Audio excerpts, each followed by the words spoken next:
this is our punks. Thank you for joining me in my sweet Kentucky home for a Fisker Ocean dash removal tutorial. I come from the Pacific Northwest, where there are many more of these cars, even as a niche, low production, briefly produced electric car. But there's about, from my estimate, 15 to 20 of the cars right here within the borders of Kentucky. I've seen a handful of them since I've been here, and I was surprised a little bit, but then again, I think people are closed off to what other parts of the country are like and just how similar they are, and there's the same kind of people who want the same kind of things out of their automobiles. So that's where this is taking place. We're going to be listening to birdsong, feeling the cool breeze, and doing the only common job on the Fisker Ocean that I have not found a tutorial for on YouTube. I noticed that there are owners, DIYers, and technicians who have posted guides on a lot of the common procedures on the Fisker Ocean electric SUV, and I was like, there's nothing I can contribute, but I didn't see anything for the dash. It is a lengthier procedure. It can take less than an hour if you are used to working on the Fisker Ocean. You're a Fisker tech and you have another Fisker tech working in tandem, lifting the dash out together, one doing one side, the other tech doing the other, then it doesn't take long at all. By yourself, that's a different story if it's the first time that you've done it, or if you're not a career technician. I would encourage anybody to watch this video, and if you decide that it's a little bit too intense for what you could do, or if you just don't want to want to get the tools to do it, that's understandable. But I think that if you're handy, you can give it a try, and it might take you all weekend. Just taking it easy and making sure not to damage anything, and making sure everything goes back the way it's supposed to and nothing is lost. That's something that will take you the most time if you haven't done it before. Why do you want to do this? Well, there are two reasons. The less common but still possible reason is that there is something wrong with any one of the components or modules, computers that are behind the dash, and there are a number of them. But primarily, it's because of the design defect with the vents. And that's why I'm removing the dashboard and reinstalling it today.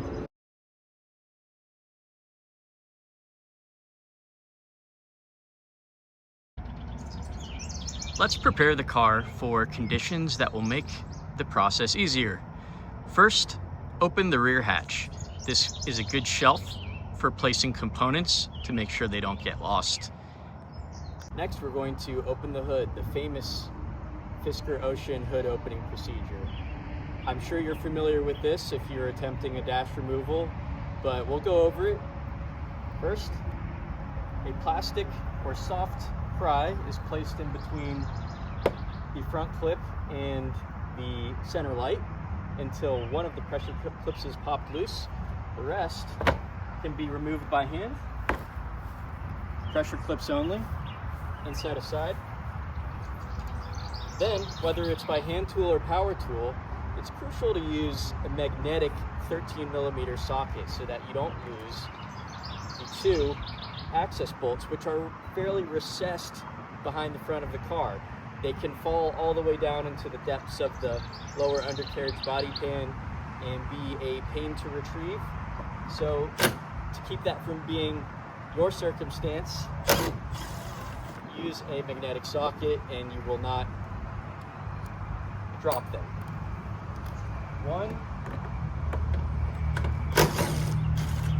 and two. Hood lifts up until you see the lock go into place.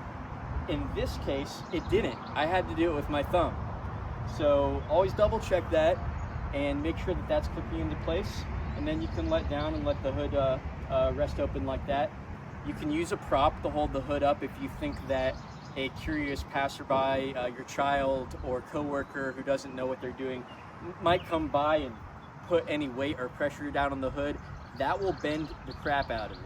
So you can use a hood prop to keep that kind of thing from happening. In my case, there's nobody on my farm. It's just me. The wind's not too crazy. I think we'll be all right. The reason that we opened the hood for this repair is that before unplugging all of the electrical in the dash, most importantly the airbags, we want to disconnect all power from the car. It's not necessarily to prevent the airbags from going off randomly, that doesn't really happen, but it will cause faults that are difficult to clear on the car if you don't have software or the application to clear them. And it could just freak the car out in general. So always a good idea, when in doubt, depower the car. But first, before we disconnect power to the car, we are going to set the seats in a position that they can be flipped back. If I just leave them like this, we cannot get to the 4 bolts that hold them in place. We want to move these seats, flip them back just to get them out of the way of the dash. It's the way I like doing things. You can perhaps get away with not doing that and just moving them back electrically. But I much prefer to get as much space as possible. It really limits the chance of damaging anything in the car. Okay, so first, let's move the seats all the way back until our external Torx 12, that's E12 bolts in front, are exposed. Let's go around to the passenger side and do the same. Moving back, and the bolts are exposed. Here is our tool for the seat removal. An impact, fairly long, maybe 12-inch impact extension, and an impact wrench. And that comes right out. There's 2. We're gonna bring the seat all the way forward, a little bit flipped forward, until our rears are exposed. Here's one, and the other.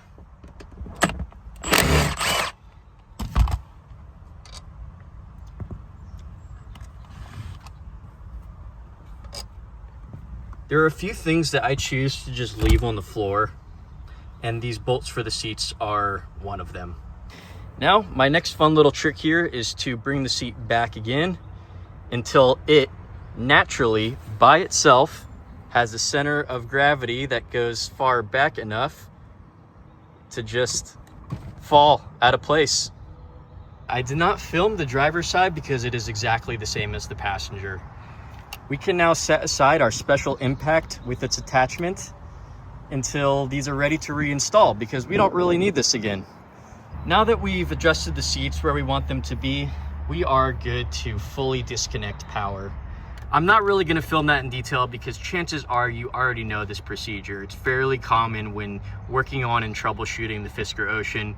We have our fireman loop here, also known as HVIL or the high voltage interlock, what have you.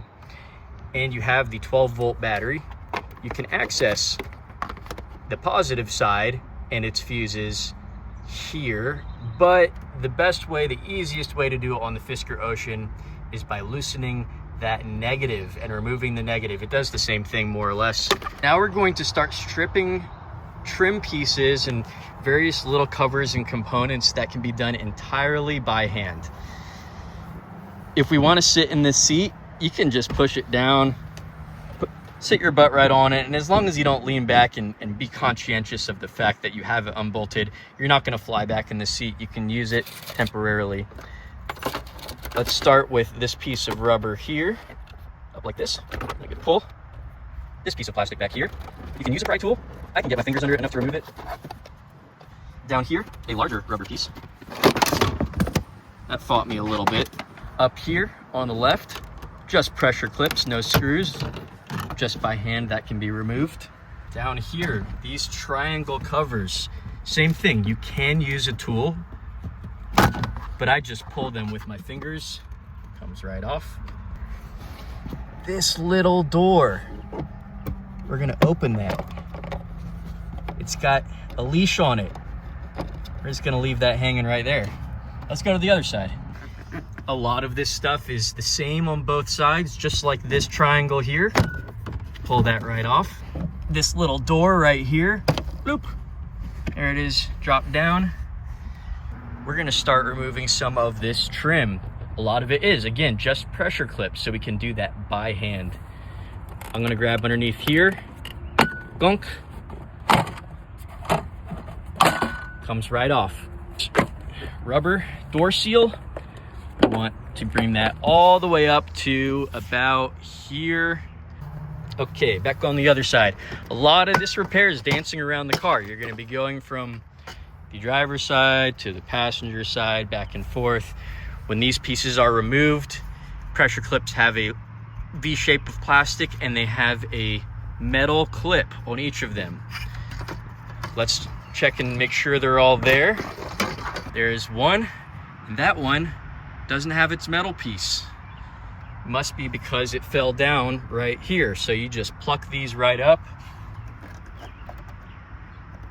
and push them back in place, just like so. Again, you can use a tool. I'm still just using my bare hands, pulling directly out. There's a little clip up here. Hi again. We're gonna remove the steering wheel. First, find a tool that is slender, sticky, pokey. A very small screwdriver will do. Anything that has a bit of a flat spot at the top of it should do. And there is a spring clip for the airbag module. To get to it, you go directly underneath. You will see a little hole underneath the steering wheel, and that is where you can insert this tool. And once you feel that spring compressed, the airbag should just pop right out. It's about right here. I'm trying to go directly up just until I feel it. Perfect. I saw this steering wheel airbag pop out just a little bit. At this point, because we're safe, the car's fully powered down, I can go in with that same tool, press down on the electrical clip, and release the airbag entirely. Next, we're going to unplug the harness for the steering wheel controls. It's white, it's at the top here. I can do it with my fingers, that's unplugged. Once that's done, we can remove the center bolt for the steering wheel. It's a 16 millimeter. You can do it by hand. I'm gonna go ahead and impact it off. Just easier, saves time. Make sure that's on loosen. And that bolt comes right out. It's easy to remove the steering wheel on the Fisker Ocean. You don't need a puller.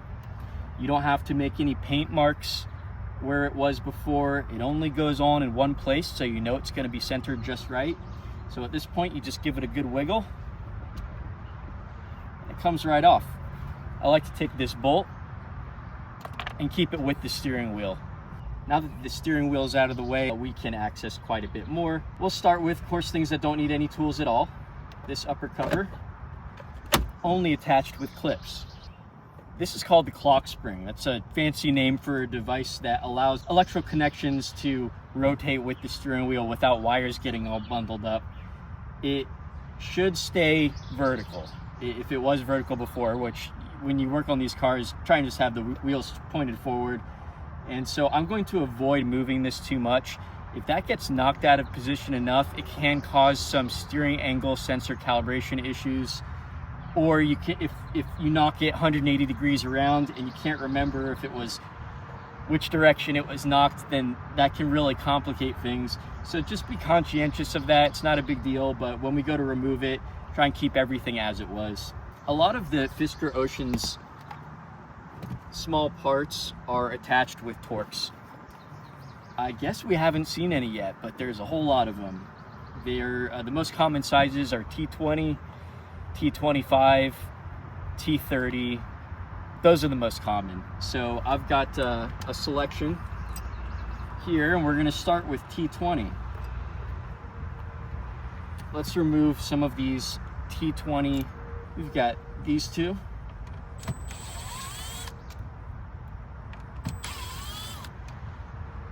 These two.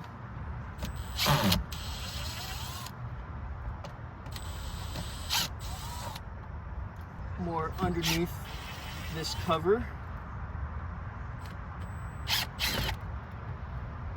For now, I'm going to store all of these screws in one of the cup holders.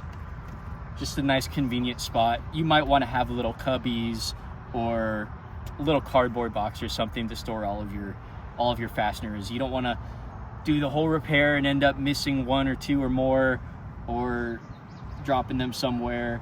But I've done this enough times where something as casual as the cup holder will do. Let's remove the headlight and parking brake controls.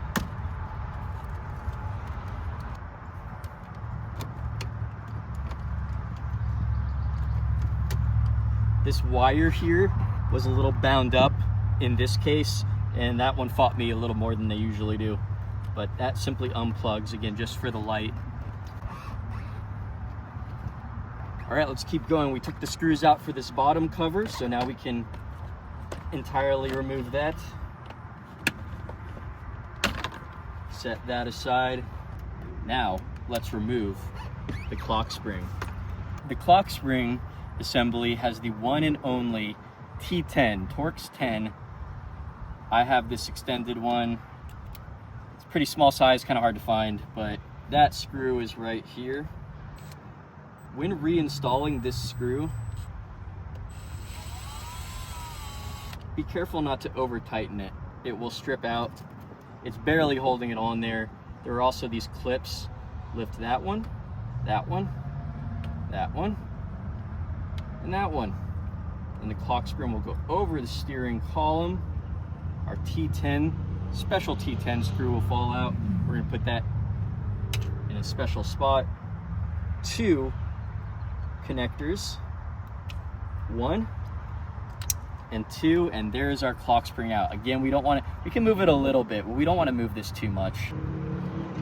Okay, so it's kind of like we're taking apart a cake. We've got different layers.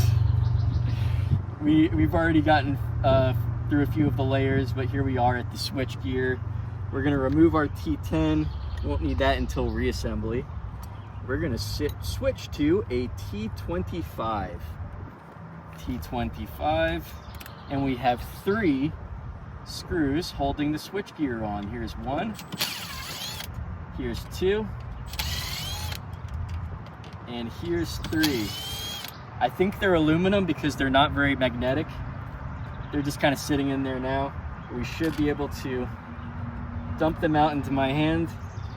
They're special, you can't miss them. Set those aside. And we have 1 more connector for the switch gear assembly. This plate here, now this one's been removed before. I see like a little bit of damage on it, like a scratch on it. So that should just come out with my fingers. Usually they're a little bit more difficult than that, but someone's been in here, I suppose. Moving on.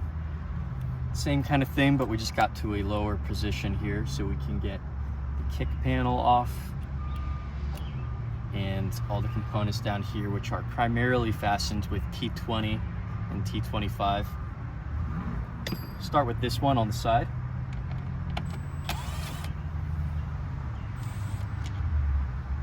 There is one.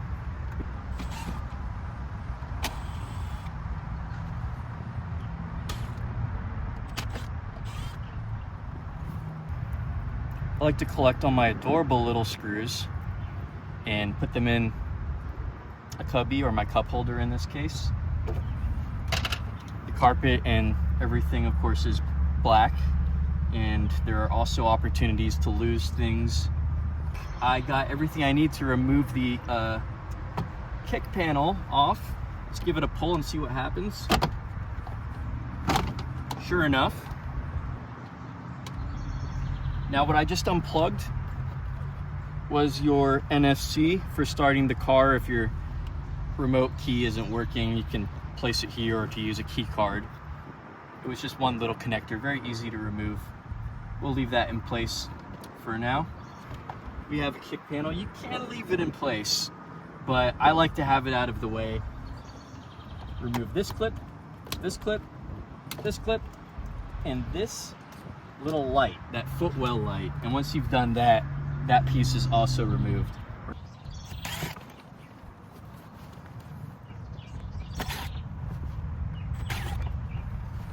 All T20 screws, 1, 2, 3, and 4. Special cup holder. Let's see if this will pop loose. Sure enough, it did. No NFC on this one, nothing electrical, just clips and those screws.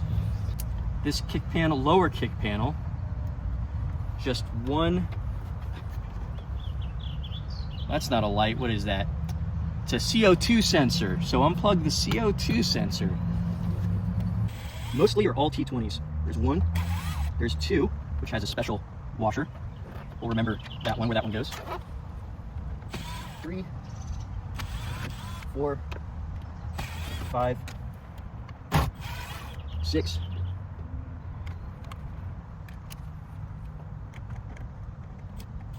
1, 2, and 3.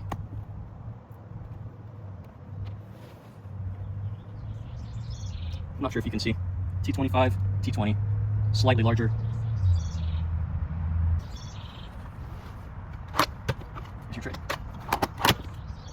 Okay, let's remove that big screen. I hope you can see. There's a rubber cover.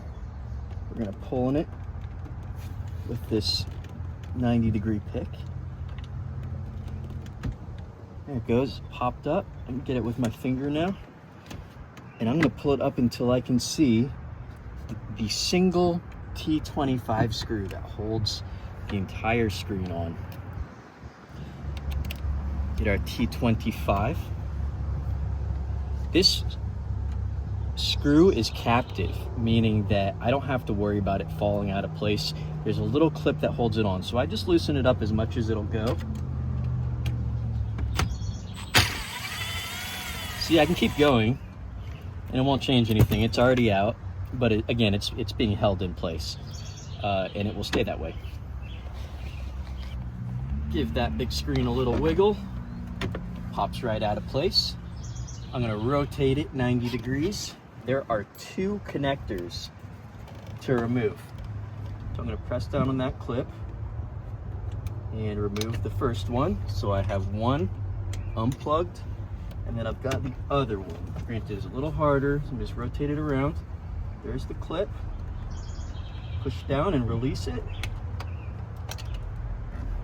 And that's that. The plasma display.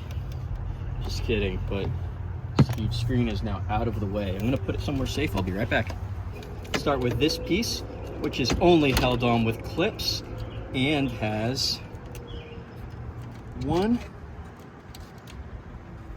and 2 connectors for ambient lighting.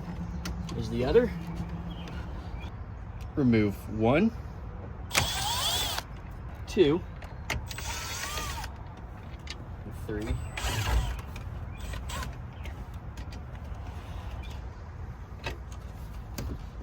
Now we have our HVAC controls. We have 2 clips here. Let's remove 1.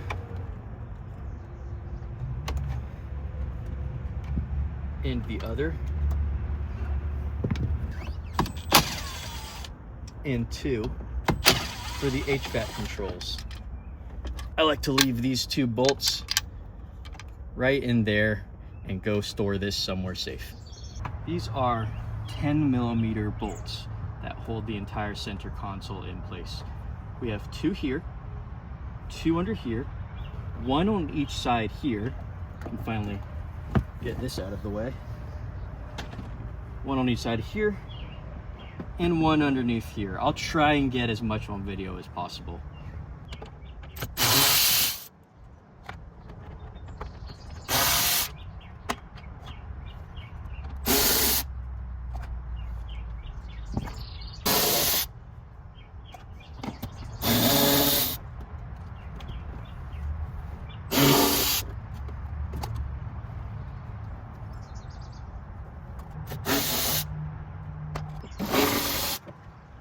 What we can do now is remove this center console. We're going to start by shifting it backwards. Once we get to this point, we've confirmed that there's nothing holding it in place except for two connectors right here. There's a brown one and a black one. You can't really get them mixed up. They only fit into one spot or the other. So you just want to unplug. Once those are out, you are good to remove this from the vehicle. We're gonna go up. We're not gonna scratch anything. We're gonna rotate it and take it out of the car. Hi, so I didn't get a good image of removing both of the A-pillars. The door rubber seal comes out of the way, and then there are two T30 screws that are beneath two plastic covers. Covers say airbag on them. You're going to use a 90-degree pick to carefully pry them out, and they can go flying. They kind of have a little bit of spring action behind that clip. So don't lose them. These two T30 screws are different from the other 230s. So if they go missing, they don't have the same thread pitch where they can be replaced with a spare T30 from the rest of the car. So try and keep an eye on them and don't let them fly away. Also, on the driver's side, the driver attention device has two connectors. I have pictured those connectors as well. A bit of a pain to remove, again with a 90-degree pick, but once those are out, then the A-pillars are free to unclip and be stored safely. Now, mainly we have just a few T30 bolts to remove. They're all the same, aside from the two that hold the A-pillars on. These can all be put together in the same spot for reinstallation. There's two that are a little bit unusual. One is here, and the other is on the corresponding side. So we're gonna get a little small ratchet with a T30 attachment for those two. Switch back to our power T30. These are so much easier that way.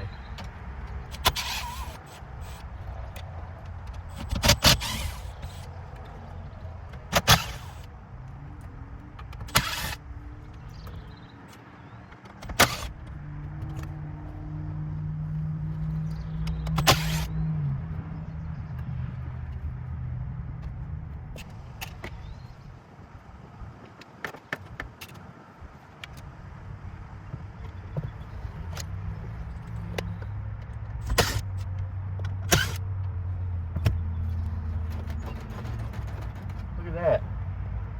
I think that's all the T30s. It'll be pretty obvious if it's not. Unplug this connector here. Done.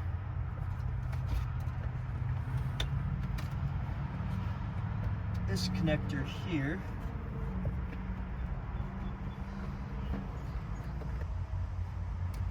Done. And then we have the hard part. I've been keeping that a secret. So,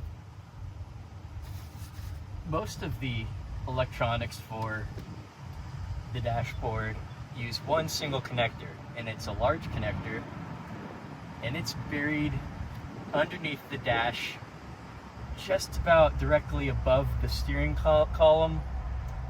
And it's a bit of a yoga position to get to it. I'm gonna film it from about where the camera is now, but I can't really get the camera up in there and show you exactly what it is that I'm unplugging. It's a cam style locking connector, which means it has, if you're familiar with them, it has a hinge that you that you unlock and then flip to open the connector and release the connector. And when you go to put it back in, you flip that back and it cam locks into place. But after this dash is out of the car, we will be able to see where it is at that point. I can show it to you after the dash is removed. So that'll give you some kind of x-ray vision as to where that connector is. How's that sound? Good.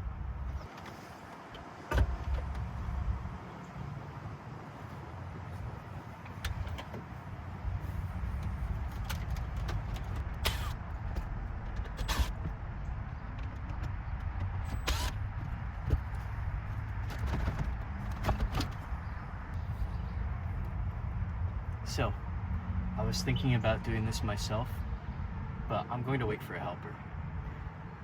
The dash can be removed either through the driver's side or the passenger side, it doesn't matter, but it's really a two-person job if it's not your own car and everything, you know, you don't want to break anything. So let me get some help.